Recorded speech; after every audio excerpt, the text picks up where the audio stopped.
नारायणं नमस्कृत्य नरं चैव नरोत्तमं देवीं सरस्वतीं व्यासं ततो जयमुदीरये।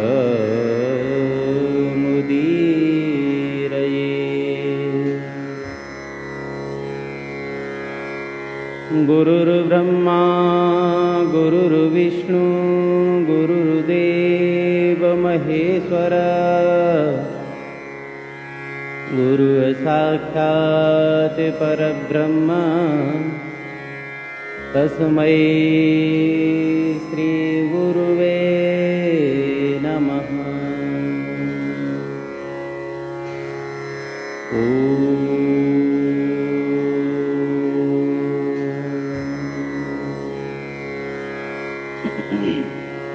नारायण। प्रातः स्मरणीय अर्चनीय वंदनीय परम पूज्यपाद अनंत विभूषित ममदेव श्री सद्गुरुदेव भगवान के उन दिव्य श्री चरण कमलों में हमारा बार बार साष्टांग दंडवत प्रणाम स्वीकार हो। सकल ब्रह्मांडों में जहाँ तहाँ विराजमान भगवान के इस आनंदमय सत्संग का श्रवण करने वाले सभी भगवान के प्रेमी श्रोता भक्तजनों का हम हृदय से बार बार अभिनंदन करते हैं। YouTube और Facebook के माध्यम से दूर दरार में श्रवण करने वाले सभी भगवत प्रेमी श्रोता भक्तजनों का हम हृदय से बारंबार अभिनंदन करते हैं। बोलिए श्री सद्गुरुदेव भगवान की जय। नारायण। आप सभी भगवान के प्रेमी श्रोता भक्तजन भगवान के प्रेम को पाने के लिए उनकी लीलाओं का, उनके भक्तों के चरित्रों का श्रवण कर रहे हो।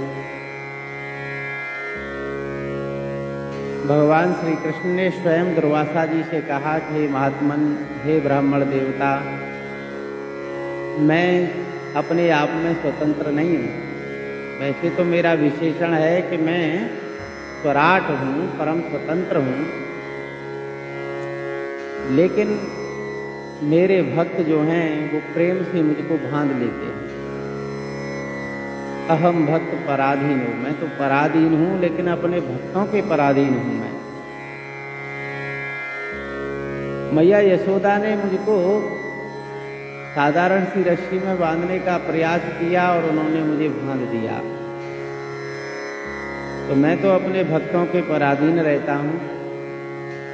इसलिए जो भक्तों की कथा श्रवण करता है, भक्तों की चर्चा करता है, भक्तों का संग करता है, मैं उसी के बस में हो जाता हूँ। तो आप नावादास जी महाराज के द्वारा जो रचित है भक्तमाल, उसका श्रवण कर रहे हैं। आइए, भगवान ने अपनी भक्ति 9 प्रकार की जो माता सबरी को बताई और प्रहलाद जी ने असुर बालकों को जिस 9 प्रकार की भक्ति का वर्णन किया। श्रवणं कीर्तनं विष्णो स्मरणं पादसेवनं दर्शनं वंदनं दास्यं। दर्शनं माने अर्चनं, वंदनं दास्यं, सख्यं आत्मनिवेदनम। ये 9 भक्ति के आचार्य हैं, यानी कि भक्ति की चरमोच्च सीमा तक भगवान की प्रसन्नता के लिए भक्ति के आचार्य हुए, जिनमें आपने श्रवण किया कि श्रवण भक्ति के आचार्य हैं श्री परीक्षित महाराज, जिन्होंने परमहंस श्री सुखदेव जी भगवान के द्वारा श्रीमद् भागवत रूपी कथा को श्रवण किया।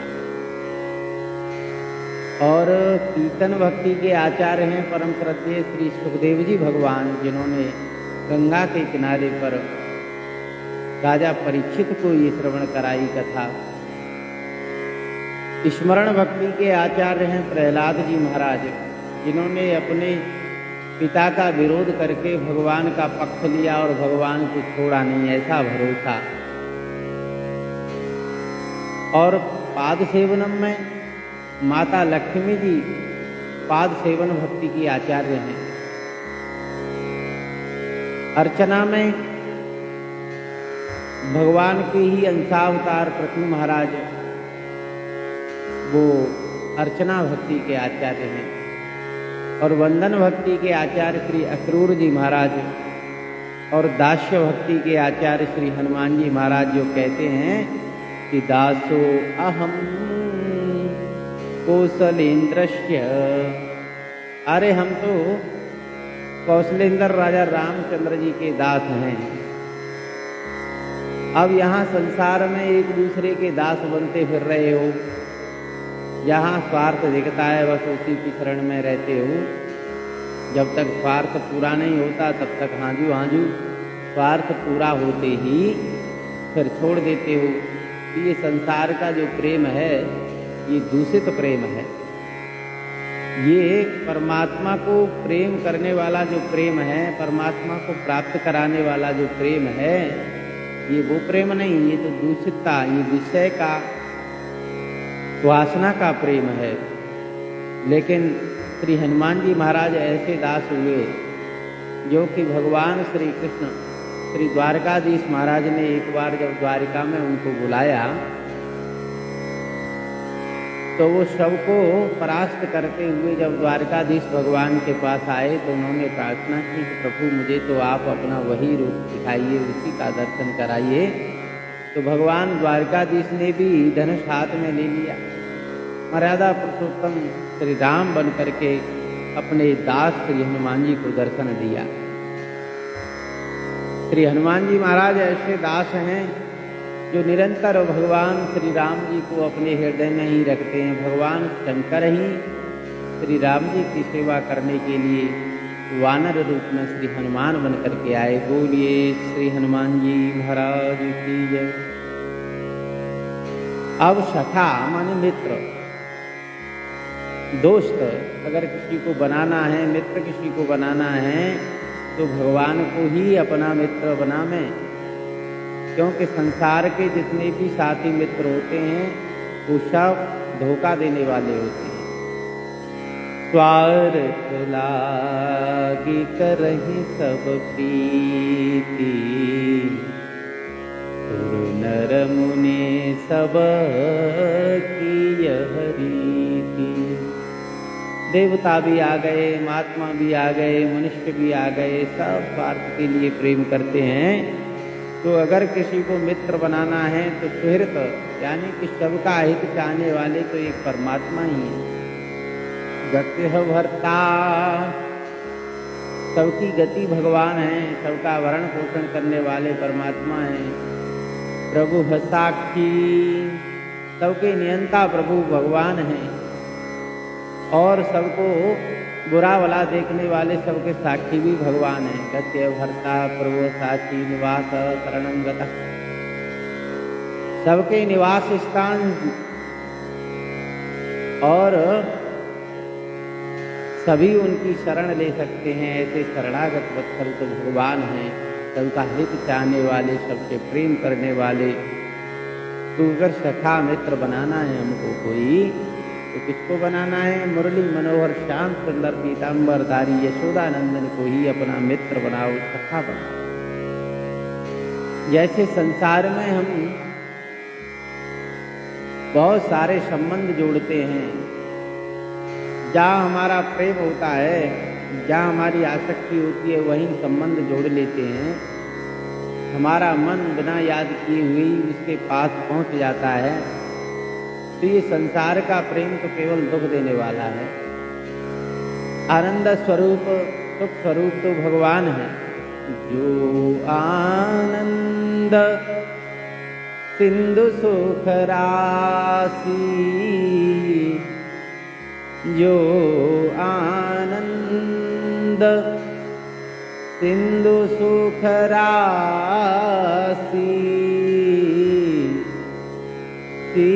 करते हैं त्रैलोक सुपासी करते त्रैलोक सुपासी जो आनंद सिंधु सुख राशि,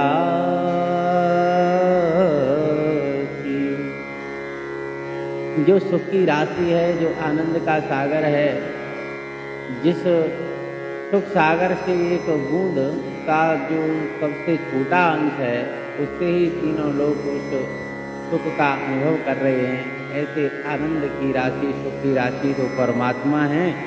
इसलिए अगर आनंद जीवन में लेना है तो भगवान को ही अपना संबंधी बनाओ। ऐसे सखा भक्ति के आचार्य हुए श्री अर्जुन जी महाराज। अच्छा, जो नर नारायण हैं, नारायण तो श्री कृष्ण हैं और नर रूप में अर्जुन हैं, ये एक ही शक्ति दो रूपों में है। इसलिए अर्जुन के सखा तो केवल और केवल मुरली मनोहर श्याम सुंदर है। महाभारत के उद्योग पर्व में वर्णन आता है कि नारायण कृष्ण फाल्गुनस्य नर स्मृत नारायणो नरश्चैव तत्त्वमेकं द्विधा कृतम्। ब्रह्मा जी महाराज बृहस्पति जी से कहते हैं कि ये श्री कृष्ण जो तुम्हें दिखाई दे रहे हैं, जो श्री कृष्ण की आकृति तुमको मालूम पड़ती है, पता है ये कौन है? ये साक्षात नारायण हैं। और ये जो अर्जुन दिखाई दे रहे हैं, गांडीव धनुषधारी अर्जुन, ये कौन है? बोले ये नर हैं। नारायण और नर दोनों एक ही सत्ता हैं, लेकिन लोक हित के लिए, संसार का कल्याण करने के लिए एक उपदेश देने वाले बने और एक उपदेश को श्रवण करने वाले बने। ये एक ही शक्ति दो रूप लेकर के लोक कल्याण के लिए, इस संसार का कल्याण करने के लिए ही दो रूपों में प्रस्तुत हुई है। तो साक्षात श्री हरि ही भक्तों पर कृपा करने के लिए, जगत का कल्याण करने के लिए, धर्म की स्थापना करने के लिए अनेकानेक प्रकार के अवतार धारण करते हैं। अवतार का मतलब होता है अब माने नीचे, तार माने उतरना। लेकिन भगवान की भगवत्ता इसी में है कि वो अपनी स्थिति में रहते हुए ही अपनी स्थिति से नीचे नहीं आते। अपनी स्थिति में अपना ऐश्वर्य, अपना जो पद है वो ज्यों का त्यों बना रहता है, और उस पद से नीचे उतर करके जो नीचे गिरे हुए जीव हैं उनका उद्धार करने के लिए भगवान अवतार लेते हैं। तो इस संसार का मंगल करने के लिए ये नर और नारायण के रूप में वज्रिका आश्रम में तप करते हैं। श्री कृष्णचंद्र महाराज और अर्जुन के रूप में वही द्वापर के अंत में भगवान धरती का भार हरण करने के लिए अवतरित हुए। अर्जुन जो है पांडवों में जन्म लेते हैं। 5 भाई हैं, युधिष्ठिर महाराज, भीमसेन, ये दोनों भाई बड़े, फिर बीच के अर्जुन और उनसे छोटे सहदेव और नकुल। वर्णन ऐसा आता है कि जैसा भगवान श्री कृष्ण का जलधर मेघ के समान जो सौंदर्य था, उसी प्रकार का सौंदर्य अर्जुन का भी था। उनका भी जलधर मेघ के समान शरीर था, श्याम शरीर था। और अर्जुन के भी कमल जैसे नेत्र थे, अजान बाहु, लंबी लंबी भुजाएं। नारायण नारायण महाराज, श्री गोपाल नंदन जी महाराज के लिए बारंबार धन्यवाद है, अभिनंदन है। तो भगवान व्यास जी ने और पितामह भीष्म ने अनेक बार महाभारत में कहा है कि जैसी स्फूर्ति, जैसी वीरता, जैसा ओज तेज और शस्त्र का संचालन करने वाला अगर कोई इस धरा पर है तो अर्जुन ही है। अर्जुन के समान कोई दूसरा धनुर्धर नहीं हुआ। सभी पांडव धर्मात्मा हैं, उदार हैं, विनयी हैं, ब्राह्मणों के भक्त हैं और भगवान के तो परम प्रिय हैं। भगवान ने स्वयं पांडवों को चुना।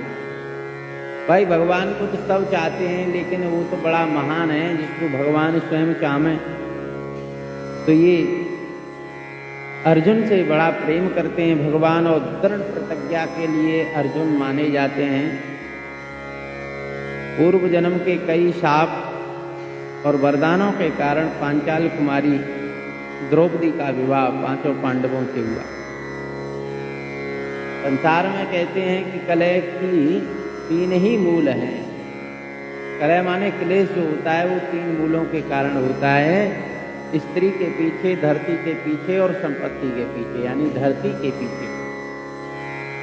इस धरती को बढ़ाने के चक्कर में बहुत सारे नरसंहार हुए और स्त्री के पीछे भी नरसंहार हुए और धन के पीछे भी। लेकिन शास्त्रकारों ने विचार करके निर्णय लिया कि सबसे ज्यादा तो महाराज स्त्री के पीछे नरसंहार होता है। एक स्त्री के कारण भाइयों में आपस में वैमनस्यता हो जाती है। इसलिए देवर्षि नारद जी की आज्ञा से पांडवों ने ऐसा नियम बनाया कि यदि एक भाई एकांत में द्रौपदी के पास होए और दूसरा वहां उसको देख ले तो उसको 12 वर्ष तक का वनवास करना पड़ेगा।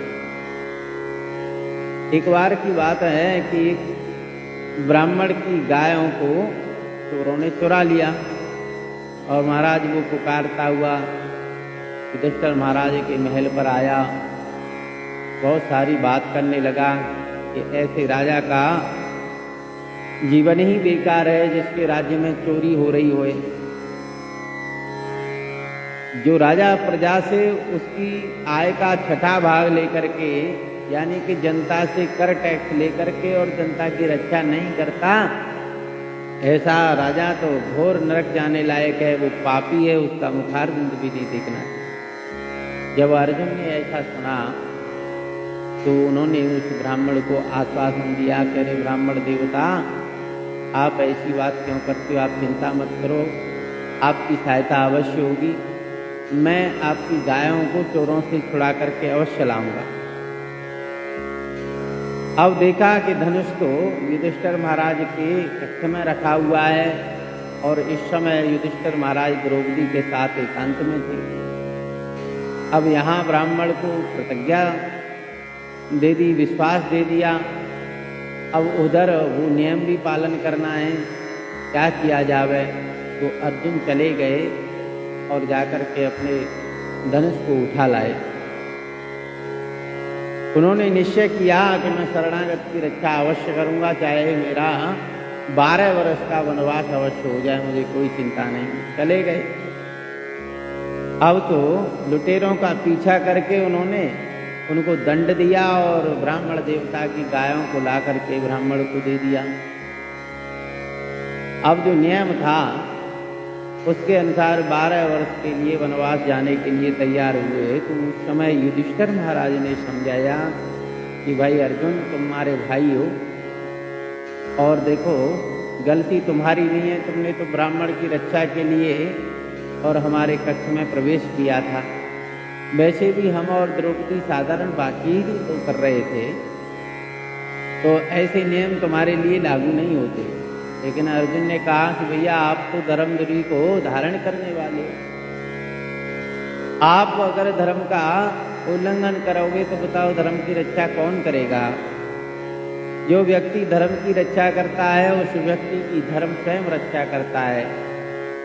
अर्जुन ने कहा कि महाराज, ब्राह्मण की गाय बचाना मेरा राज धर्म था, इसलिए वो राजा का ही कार्य तो है, लेकिन फिर भी जो नियम बनाया हुआ था उस नियम का उल्लंघन नहीं होना चाहिए। मैं अपने धर्म का पालन करूंगा, इसलिए मैं सत्य को नहीं छोड़ूंगा। नियम बना करके उसका पालन न करना, ये तो धर्म से च्युत होना है, इसलिए मैं ऐसा नहीं करूँगा।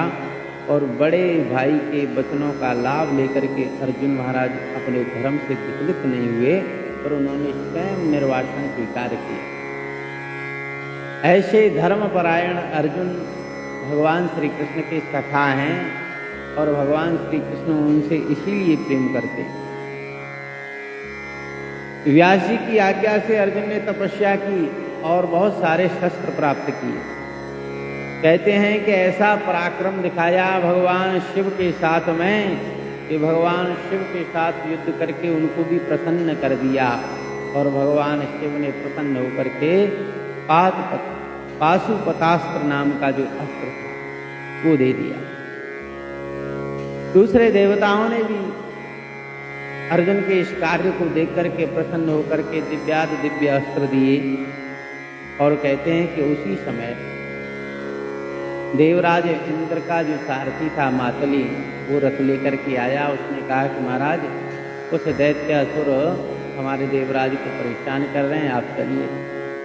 तो अर्जुन जो हैं उस समय इंद्र के रथ में बैठ कर के स्वर्ग पहुंचे और वहां उन्होंने अपने गांडीव धनुष से असुरों को परास्त किया। देखा कि चित्रसेन तो गान और नृत्य विद्या में बहुत प्रवीण है, तो अर्जुन ने नृत्य भी सीखा और वादन गायन भी सीखा चित्ररथ नाम के गंधर्व से। एक बार की बात है कि इंद्र महाराज बड़े प्रसन्न होकर के अपनी सभा में बैठे हुए थे। बराबर में अर्जुन भी बैठे हैं, सिंहासन पर अर्जुन और देवराज इंद्र दोनों बैठे हैं। देखो ऐसी बात नहीं, देवताओं का हमारे इस धरती के राजा लोगों ने कई बार साथ दिया है।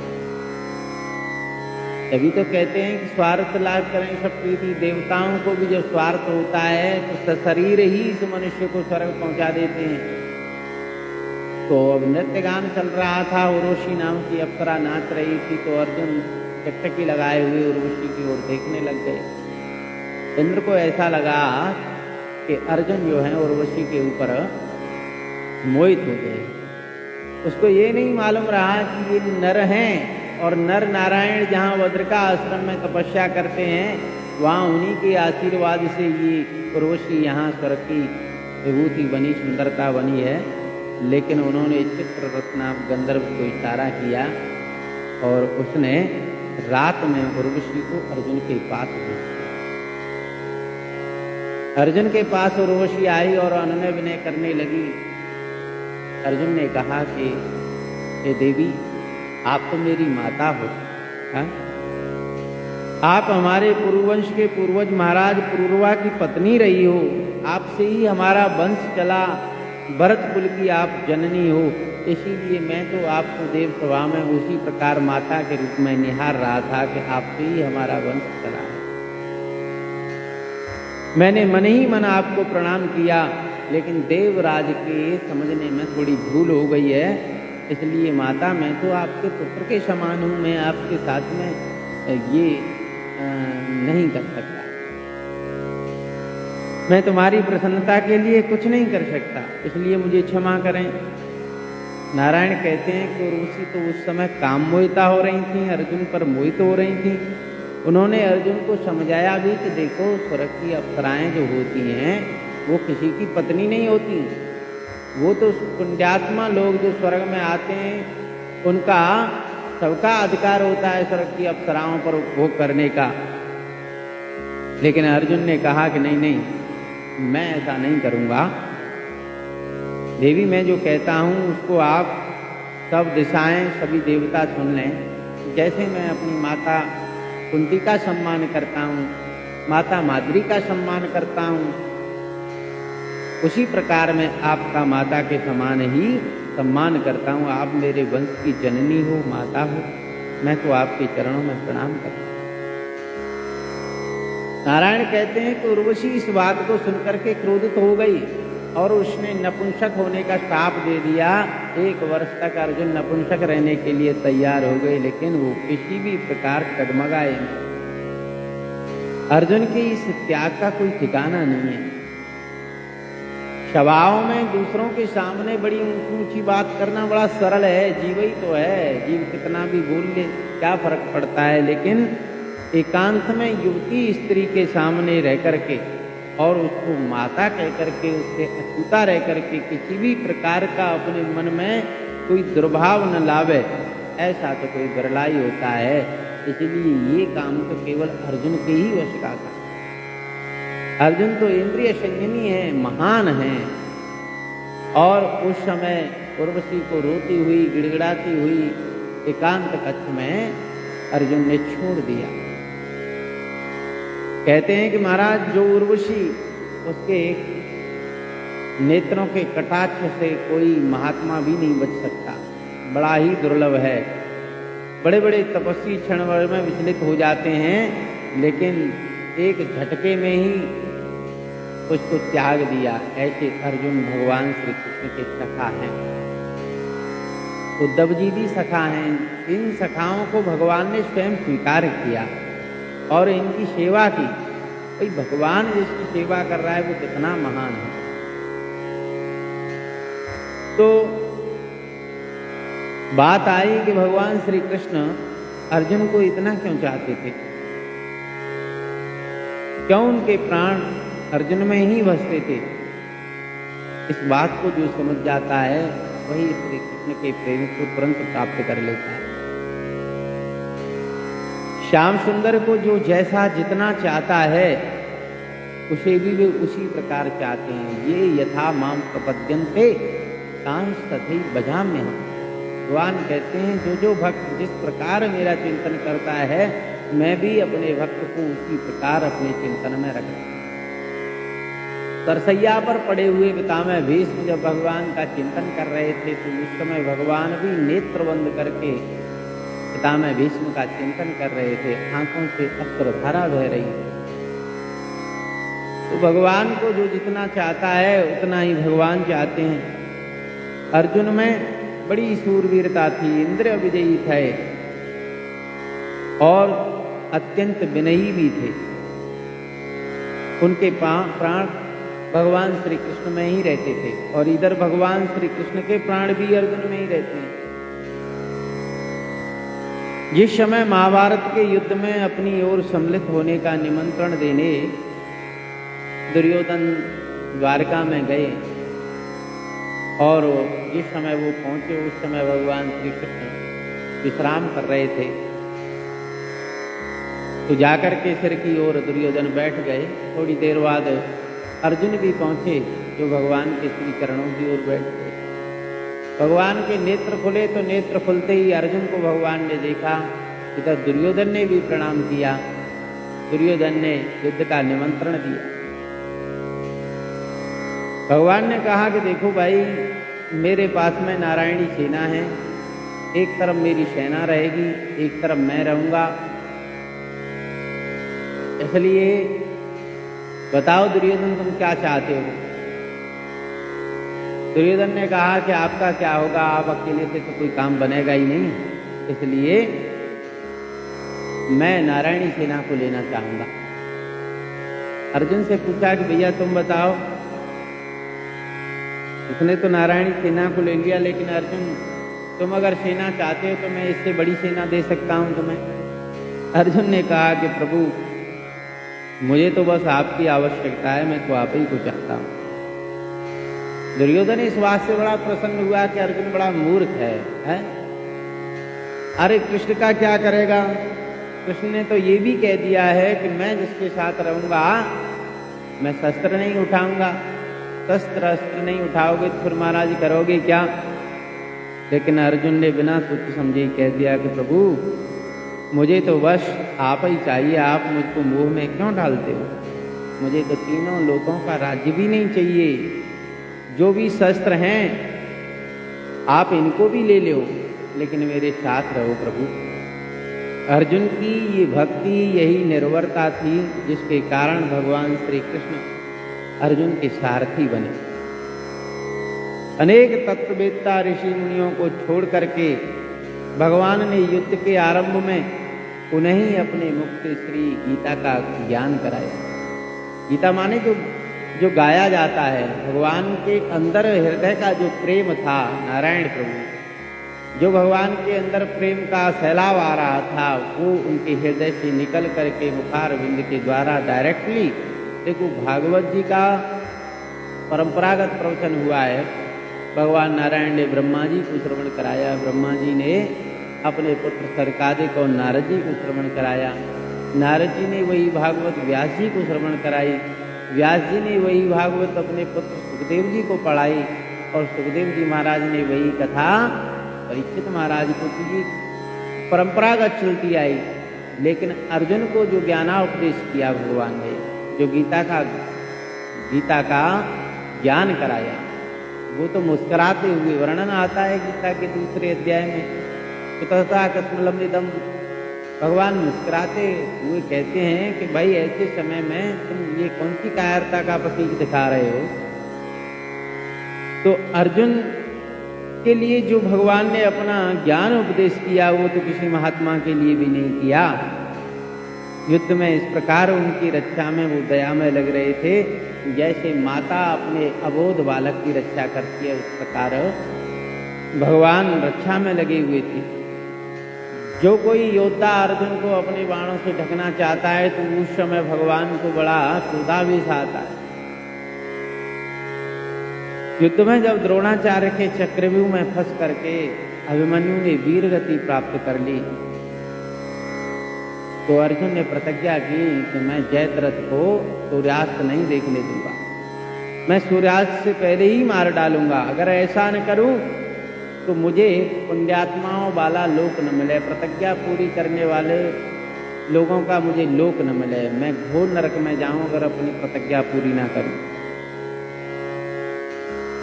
यदि कल सूर्यास्त तक मैं जयद्रथ को न मार सका तो मैं चिता बना करके उसमें भस्म हो जाऊंगा, ऐसी प्रतिज्ञा कर। अब भक्त ने प्रण किया, प्रतिज्ञा की, तो भगवान को बड़ी चिंता हो गई। अर्जुन ने तो भगवान से कह दिया कि आपकी कृपा से मुझे तो कोई चिंता नहीं, मैं सबको जीत लूंगा। बात सच्ची है। अर्जुन ने अपने रथ की, अपने जीवन की बागडोर जो मधुसूदन भगवान को सौंप रखी है, तो उसे क्या चिंता। एक भजन है, करते हो तुम कन्हैया मेरा नाम हो रहा है, मेरा आपकी कृपा से सब काम हो रहा है। प्रभु करते तो आप ही हो, हम तो मात्र निमित्त बने हुए हैं। जब भगवान को बागडोर सौंप दी तो फिर चिंता करने की क्या आवश्यकता। अब तो दूसरे दिन घोर संग्राम हुआ। जो अर्जुन ने प्रतिज्ञा की थी, भगवान ने उस प्रतिज्ञा को पूरी करने के लिए सारी व्यवस्था की। सायंकाल भगवान श्री हरि ने सूर्य को थोड़ा पहले ही अंधकार में ढक दिया। अब तो अर्जुन अपनी प्रतिज्ञा के अनुसार चिता बनाने के लिए चिता बना दी, चिता में भस्म होने के लिए तैयार हुए। तो उस समय सभी कौरव पक्ष के लोग भी उनको देखने के लिए वहां आए। उस समय वहां जयद्रथ भी आया। भगवान ने अर्जुन से कहा कि देखो अर्जुन, जल्दी करो, जयद्रथ अब यहीं आ चुका है। कहते हैं कि भगवान ने इशारा कर दिया कि देखो जयद्रथ का सिर काट डालो, लेकिन सिर धरती में नहीं गिरना चाहिए, क्योंकि उसको वरदान मिला हुआ है कि जिसकी गोद में उसका सर रहेगा तो उसके हजारों टुकड़े हो जाएंगे। और भगवान ने सूर्य को अंधकार से निकाल दिया। तत्काल ही अर्जुन ने बाण छोड़ा और जयद्रथ का जो सिर था वो जयद्रथ के पिता की गोद में जाकर के गिरा, जो उस समय संध्या वंदन कर रहे थे। उन्होंने देखा, उस सिर को देखते ही वो तो घबरा गए और महाराज कहते हैं कि हजारों टुकड़ों में उनका भी सिर फट गया। इस प्रकार भगवान ने अर्जुन की प्रतिज्ञा पूरी की। एक और कथा आती है कि इंद्र ने कर्ण को एक अमोघ शक्ति दी थी और उसका वो एक ही बार प्रयोग कर सकता था। ऐसा अमोघ प्रयोग कि जिसके ऊपर कर दे महाराज तो वो विफल ही न हुए। रोजाना रात को वे संकल्प करते कर्ण के कल मैं इस शक्ति को अर्जुन के ऊपर छोड़ूंगा, प्रयोग करूंगा। लेकिन भगवान श्री कृष्ण की मुस्कुराहट ऐसी है कि रोजाना युद्ध में मुस्कुरा देते हैं और कर्ण उस शक्ति को छोड़ना भूल जाते, उसका चिंतन ही नहीं हो पाता। एक बार भगवान ने भीम के पुत्र घटोत्कच को रात्रि युद्ध के लिए भेजा कि जाओ तुम रात में मायावी युद्ध करो। उसने राक्षसी माया से कौरव सेना में उस समय महाराज त्राह त्राह मचा दी, सब लोग घबरा गए। और उस समय दुर्योधन आदि ने कर्ण को विवश कर दिया कि अगर ये राक्षस न मारा गया तो प्रातः काल कोई सेना का कोई एक भी बंदा जीवित नहीं बचेगा, प्रातः काल नहीं देख पावेगा, क्योंकि ये जब दिखाई नहीं दे रहा तो इसके साथ युद्ध कैसे होए। इसलिए हे कर्ण, चाहे जैसे होए इसको मार डालो। अंत में कर्ण ने वो शक्ति घटोत्कच पर चला दी और वो राक्षस मर गया। घटोत्कच की मृत्यु से जब पांडव दुखी हो रहे थे तो भगवान श्री कृष्ण को प्रसन्न होते हुए देखा अर्जुन ने, तो पूछा कि भगवान आप क्यों प्रसन्न हो रहे हो। तो भगवान ने कहा कि देखो, जो शक्ति कर्ण ने घटोत्कच के ऊपर चलाई है वो इंद्र जी के द्वारा दी गई शक्ति थी, अमोघ शक्ति थी। कर्ण ने उसको केवल तुम्हारे लिए ही रख रखा था, इसलिए घटोत्कच पर वो चलवा दी। घटोत्कच ब्राह्मणों का द्वेषी है, यज्ञ द्रोही है, पापी है, धर्म का लोप करने वाला था, उसको तो मैं स्वयं ही मारता, लेकिन फिर भी तुम लोगों को बुरा लगता है इसलिए मैंने उसको छोड़ रखा था। अब वो शक्ति छीण हो गई। कर्ण से युद्ध में अर्जुन ने अपने सखा से पूछा कि यदि कर्ण प्रभु मुझको मार डाले तो आप क्या करेंगे। भगवान ने कहा कि चाहे सूर्य धरती पर गिर जाए, चाहे समुद्र सूख जाए, चाहे अग्नि बर्फ बन जाए, लेकिन अर्जुन ऐसा कभी हो ही नहीं सकता। और अगर कर्ण किसी भी प्रकार तुमको मार भी डाले तो समझ लेना कि उसी समय संसार का प्रलय हो जाएगा, तुमको कोई नहीं मार सकता। मैं अपने हाथों से ही कर्ण और शल्य को मार डालूंगा अगर वो ऐसा कर दे तो। मैं अपनी सारी प्रतिज्ञाओं को तोड़ दूंगा, लेकिन तुम पर मैं आंच नहीं आने दूंगा। और कहते हैं कि कर्ण ने अनेक प्रयत्न किए। भगवान ने तो पहले ही घोषणा की थी कि जो भाई पांडवों के मित्र हैं वो मेरे मित्र हैं, जो पांडवों के शत्रु हैं वो मेरे शत्रु हैं। तो उन भक्तवत्सल के लिए तो भक्त सदा से ही अपने हैं। जो भक्तों से द्रोह करते हैं, जो भक्तों का बुरा चाहते हैं, बस भगवान के वही विरोधी हैं, वही भगवान के विमुख हैं। तो कर्ण ने अनेक प्रयत्न किए। उसने सर्प मुख बाण छोड़ा, दिशाओं में आग लगा दी, दिन में ही तारे टूटने लगे। और खांडवदाह के समय बच करके निकला हुआ अर्जुन का एक शत्रु था अश्वसेन, जो नाग था, वो भी बदला लेने के लिए और कर्ण के बाण की नोक पर बैठ गया। कहते हैं कि बाण अर्जुन तक तो आए, इससे पहले ही भगवान ने रथ को अपने भार से नीचे दबा दिया और वो बाण अर्जुन के मुकुट पर जाकर के, जैसे मुकुट भूमि पर जलता हुआ गिर पड़ा। तो भगवान ने समय समय पर रक्षा की, क्योंकि भगवान के परम प्रिय मित्र हैं अर्जुन। अश्वत्थामा ने जब ब्रह्मास्त्र का प्रयोग किया तो भगवान ने ही पांडवों की रक्षा की। अश्वत्थामा ने ब्रह्मास्त्र उत्तरा के गर्भ को नष्ट करने के लिए छोड़ दिया। मरा हुआ बालक उत्पन्न हुआ उस समय। महाभारत में ऐसा ही वर्णन आता है कि परीक्षित तो उस ब्रह्मास्त्र से जल चुके थे, लेकिन भगवान की ऐसी कृपा है पांडवों के ऊपर कि भगवान श्री कृष्ण ने उस बालक को जीवित कर दिया। तो जब जब जो प्रतिज्ञा अर्जुन ने की है, उस प्रतिज्ञा को पूरी करने के लिए भगवान ने बहुत सारे उपाय किए और उस प्रतिज्ञा को पूरी कराया। ऐसे नवदा भक्ति में सखा भक्ति के आचार्य श्री अर्जुन जी महाराज हुए, और महाभारत के तो मुख्य नायक ही हैं श्री कृष्ण और अर्जुन। तो इस प्रकार अर्जुन जी महाराज की आपने चरित्र श्रवण किया, उनकी भगवान के प्रति अनन्य भक्ति का श्रवण किया। अनन्य भक्ति का ही ये फल है कि भगवान ने जो ज्ञान किसी को नहीं दिया, जो अपने परम प्रिय भक्त, परम प्रिय शिष्य सूर्य के लिए जो ज्ञान दिया, वही अर्जुन के लिए ज्ञान दिया। ऐसे नर नारायण भगवान के श्री चरणों में हमारा बारंबार प्रणाम। बोलिए श्री सच्चिदानंद भगवान की जय।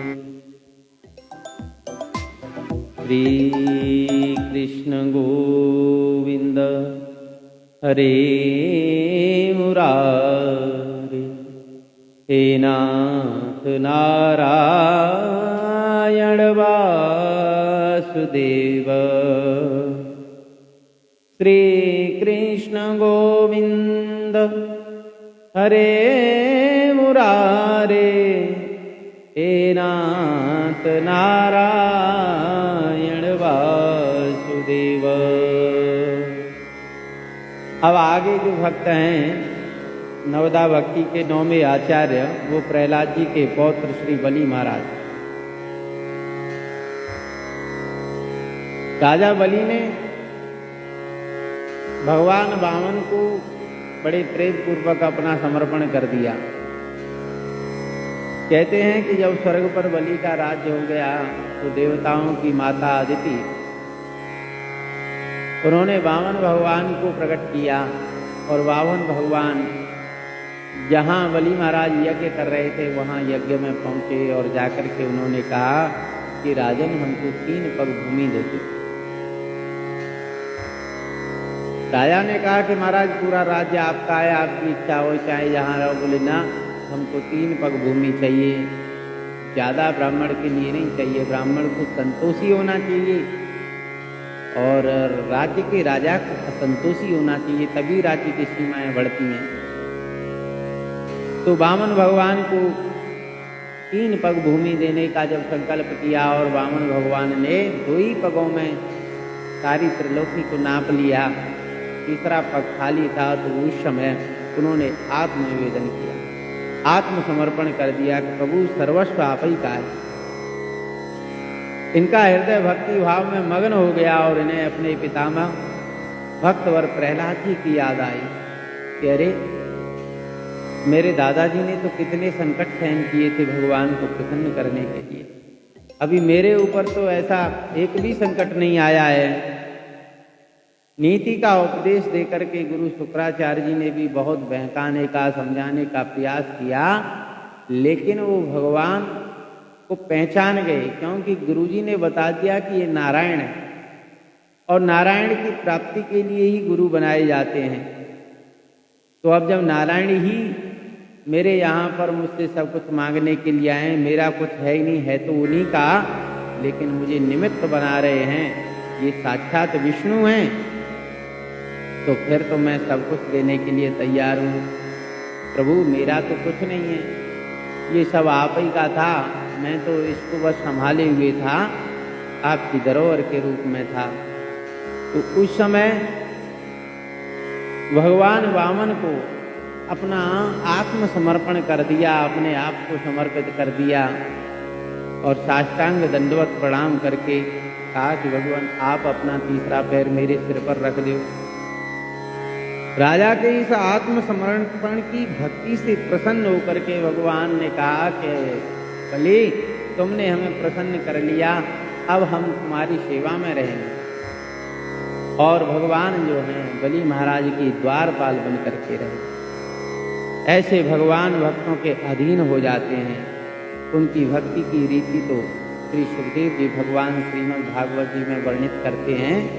इस प्रकार ये 9 भक्ति के आचार्य हुए, जिन्होंने भगवान को ऐसा प्रसन्न किया कि भगवान उनके सेवक बनने के लिए तैयार हो गए। ऐसे भक्त और भगवान के श्री चरणों में हमारा बारंबार साष्टांग प्रणाम स्वीकार हो। बोलिए श्री सद्गुरुदेव भगवान की जय। श्री कृष्ण गोविंद हरे मुरारे, हे नाथ नारायण